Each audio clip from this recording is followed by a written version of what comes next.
Agar men jannatga kirishni xohlasam, men har kuni 5 mahal namoz o'qishim kerak. Bu uning raqami, bu uning kalitining tishlari. Agar kalitda bitta tish yo'q bo'lsa, nima bo'ladi? Urinib ko'ring, kalitingizning bir tishini sindiring va u bilan eshikni ochishga harakat qiling. U eshikni ocha olmaydi. Lekin kalitda boshqa tishlar ham bor edi-ku. Faqatgina bir tish yo'q edi.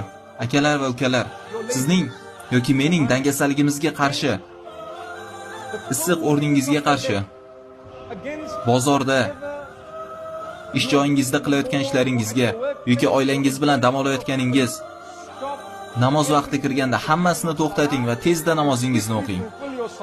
Tasavvur qiling, men tezda deyapman, lekin namoz tezda o'qib olinmasligi kerak.